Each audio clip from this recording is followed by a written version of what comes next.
Hi കൂട്ടുകാരെ, നമ്മുടെ പുതിയ വീഡിയോയിലേക്ക് എല്ലാവർക്കും സ്വാഗതം. നമുക്കിന്നൊരു വെറൈറ്റി ആയിട്ടൊരു ചിക്കൻ കറി ഉണ്ടാക്കിയാലോ? കുട്ടികൾക്കൊക്കെ ഇഷ്ടപ്പെടുന്ന നല്ല ടേസ്റ്റുള്ളൊരു ചിക്കൻ കറി. നമ്മളെന്നും ഉണ്ടാക്കുന്ന ആ ഒരു സ്റ്റൈലിൽ നിന്ന് മാറി നിൽക്കുന്ന ഒരു ടൈപ്പ് ചിക്കൻ കറിയാണ് കേട്ടോ ഇതുണ്ടാക്കുന്നത്. കഴിക്കാൻ നല്ല ടേസ്റ്റാണ്. നമുക്കൊന്ന് ട്രൈ ചെയ്ത് നോക്കാം. അപ്പം ഞാൻ ചീഞ്ചട്ടിയിൽ വെളിച്ചെണ്ണ ഒഴിച്ചിട്ടുണ്ട്. അപ്പോൾ ഒരു 3 ടീസ്പൂൺ വെളിച്ചെണ്ണ ഒഴിച്ചിട്ട് അതിലേക്ക് നമ്മൾ സ്പൈസസ് ആഡ് ചെയ്യാണ്. ഒരു ചെറിയ ഗ്രാമ്പു, കഷ്ണം പട്ട, പിന്നെ ഒരു ബേ ലീവ്സ് ഇട്ടിട്ടുണ്ട്. പിന്നെ ഒരു 1/2 ടീസ്പൂൺ പെരിഞ്ജീരകത്തിൽ ഇട്ടിട്ടുണ്ട്. അതൊന്ന് പൊട്ടി വരുമ്പോൾ നമുക്ക് അരിഞ്ഞു വെച്ചിരിക്കുന്ന സബോള, അപ്പോൾ ഇത് വലിയ 2 സബോളയാണ് എടുത്തിരിക്കുന്നത്. ഒരു 2 കിലോൻ്റെ അടുത്തുണ്ടായിരുന്നു ചിക്കൻ. അപ്പോൾ അതിലേക്ക് നമ്മൾ ഒരു 2 വലിയ സബോള ഇട്ടിട്ടൊന്ന് വഴറ്റി കൊടുക്കുകയാണ് ചെയ്യുന്നത്. അപ്പോൾ അതൊന്ന് വഴണ്ട് വന്നിട്ടുണ്ട്. അപ്പോൾ കുറച്ച് ഉപ്പും കൂടി ഇട്ടോളൂ. സബോള വഴണ്ടണ സമയത്ത് ഒരു 1/2 ടീസ്പൂൺ ഉപ്പും കൂടി ഇടുകയാണെങ്കിൽ പെട്ടെന്ന് അതൊന്ന് വഴറ്റി കിട്ടാനായിട്ട് എളുപ്പമാണല്ലോ. നമുക്കൊരു മിക്സിയുടെ ജാർ എടുക്കാം. ഒരു 10 അല്ലി വെളുത്തുള്ളി, ഒരു വലിയ കഷ്ണം ഇഞ്ചി, പിന്നെ കുറച്ചധികം ഒരു 10-12 പച്ചമുളക് എടുത്തോളൂ. കാരണം വെച്ചിട്ടുണ്ടെങ്കിൽ നമ്മളിതിൽ പൊടിമുളകൊന്നും, അതായത് ചില്ലി പൗഡർ ചേർക്കണില്ല. നമ്മൾ ഈ ഗ്രീൻ ചില്ലി തന്നെയാണ് ഉപയോഗിക്കുന്നത്. അപ്പോൾ നമ്മുടെ എരിവിനനുസരിച്ച്.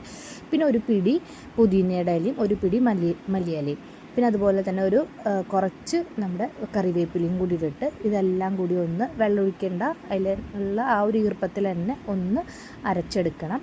ഈ അരപ്പ് ഈ വഴണ്ട് വന്നിരിക്കുന്ന സബോളയിലേക്ക് നമ്മൾ ഇട്ട് കൊടുക്കുകയാണ് ചെയ്യുന്നത്. അപ്പോൾ അത് ഇട്ട് കൊടുത്ത് നന്നായിട്ടൊന്ന് അതിൻ്റെ ആ പച്ച മണമൊക്കെ ഒന്ന് പോകുന്ന വരെ നമ്മളൊന്ന് ഇളക്കി കൊടുക്കുക.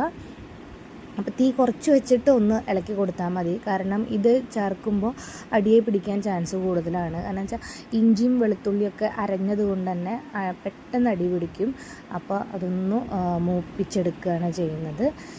പിന്നെ നമുക്ക് ആവശ്യമുള്ളത് എന്ന് പറഞ്ഞിട്ടുണ്ടെങ്കിൽ തക്കാളിയാണ്. തക്കാളി നമുക്ക് ഒരു 2 മീഡിയം സൈസ് തക്കാളി. ഇനി അതിലേക്ക് ഒരു 1/2 ടീസ്പൂൺ ഗരം മസാലയും ഒരു 1/2 ടീസ്പൂൺ മഞ്ഞൾപ്പൊടിയും കൂടി ഇടുന്നുണ്ട്. പിന്നെ വേറെ സ്പൈസസ് ഒന്നും നമ്മളിതിൽ ചേർക്കുന്നില്ല, അല്ല വേറെ പൊടികളൊന്നും നമ്മൾ ചേർക്കുന്നില്ല. അപ്പോൾ നന്നായിട്ടൊന്ന് ഇളക്കി കൊടുക്കുകയാണ് ചെയ്യുന്നത്. മുളക് പൊടിയോ മല്ലിപ്പൊടിയോ അങ്ങനത്തെ കാര്യങ്ങളൊന്നും നമ്മളിതിൽ ചേർക്കുന്നില്ല. അതാണ് ഞാൻ പറഞ്ഞത്.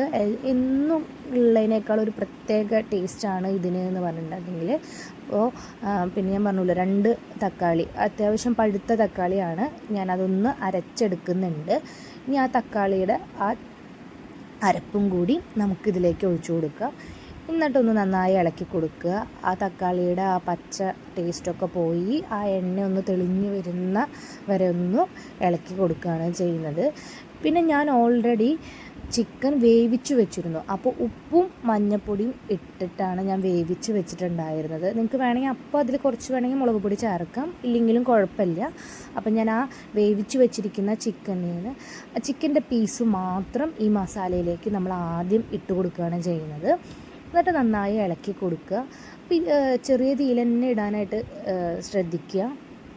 എന്നിട്ട് നമ്മൾ ഇതൊന്ന് ഇളക്കി ഈ മസാലയൊക്കെ ഈ ചിക്കനിലേക്ക് പിടിക്കുന്നത് പോലെ ഒത്തിരി നേരം, ഒരു 5 മിനിറ്റോളം ഇതിൽ തന്നെ ഒന്ന് കിടന്ന് അതൊന്ന് മുരിഞ്ഞ് വരട്ടെ. നമ്മളിത് ആക്കി അപ്പം തന്നെ വെള്ളം ഒഴിച്ച് അതങ്ങനെ കറി വൃത്തികേടാക്കണ്ട.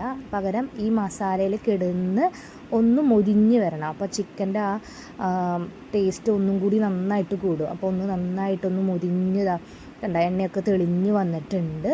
ഇനി നമുക്കിതൊന്ന് ഇളക്കി കൊടുക്കാം. അപ്പോൾ ഇതാ ഞാൻ പറഞ്ഞത്, വേഗം അടിയെ പിടിക്കും. അപ്പോൾ അതുകൊണ്ട് നിങ്ങൾ ശ്രദ്ധിച്ചിട്ട് തന്നെ ചെയ്യുക. ഇനി നമുക്ക് ഇപ്പം ഇങ്ങനെ മുരിഞ്ഞ് വന്നതിന് ശേഷം നമ്മൾ ചിക്കൻ വേവിച്ച് വെച്ചിരിക്കുന്ന വെള്ളം ഉണ്ടല്ലോ, അപ്പോൾ ആ വെള്ളം നമുക്ക് ഇതിലേക്ക് ഒഴിച്ചു കൊടുക്കാം. അപ്പോൾ ഒരുപാട് വെള്ളം വേണ്ടാന്നുണ്ടെങ്കിൽ നിങ്ങൾക്ക് അതിനനുസരിച്ച് നോക്കിയിട്ടൊന്ന് ആക്കിയാൽ മതി. ഇനി തീരെ വെള്ളം ഇല്ലെങ്കിൽ നിങ്ങൾക്ക് കൂടുതൽ വെള്ളം വേണമെങ്കിൽ ചൂടുവെള്ളം, പച്ചവെള്ളം ഒഴിക്കരുത്, ചൂടുവെള്ളം വേണമെങ്കിൽ നിങ്ങൾക്ക് ഒഴിച്ചു കൊടുക്കാം. അപ്പോൾ ഞാൻ ഇതിൽ ചിക്കൻ വേവിച്ചപ്പോൾ തന്നെ അത്യാവശ്യം വെള്ളം ഉണ്ടായിരുന്നു. അപ്പോൾ ആ വെള്ളം തന്നെയാണ് ഒഴിച്ചു കൊടുക്കുന്നത്.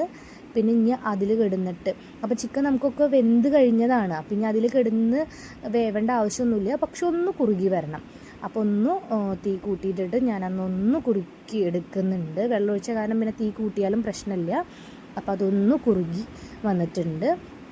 പിന്നെ ഈ സമയത്ത് നമുക്ക് ഉപ്പിൻ്റെ അളവൊന്ന് നോക്കിയിട്ട് വേണമെങ്കിൽ ഇട്ട് കൊടുക്കാം. അപ്പോൾ നമുക്ക് ഉപ്പൊക്കെ കറക്റ്റായിരുന്നു. അപ്പോൾ പിന്നെ അതിൻ്റെ ആവശ്യമൊന്നും ഉണ്ടായില്ല. പിന്നെ കുറച്ച് മല്ലിയിലയും കൂടി അതിൻ്റെ മുകളിലേക്ക് ഇട്ട് കൊടുക്കുകയാണ് ചെയ്യുന്നത്. ഇത്രയേ ഉള്ളൂ പരിപാടി. നമുക്ക് പെട്ടെന്ന് തന്നെ ഉണ്ടാക്കാനായിട്ട് പറ്റും. ഇതൊരു വെറൈറ്റി ആയിട്ടുള്ളൊരു ചിക്കൻ കറിയാണ്. നിങ്ങളൊന്ന് ട്രൈ ചെയ്ത് നോക്കൂ. എൻ്റെ വീഡിയോ ഇഷ്ടമായി കഴിഞ്ഞിട്ടുണ്ടെങ്കിൽ ലൈക്ക് ചെയ്യുക, ഷെയർ ചെയ്യുക, സബ്സ്ക്രൈബ് ചെയ്യാൻ മറക്കരുത്. പിന്നെ എല്ലാവരും ഒന്ന് ട്രൈ ചെയ്യൂ കേട്ടോ.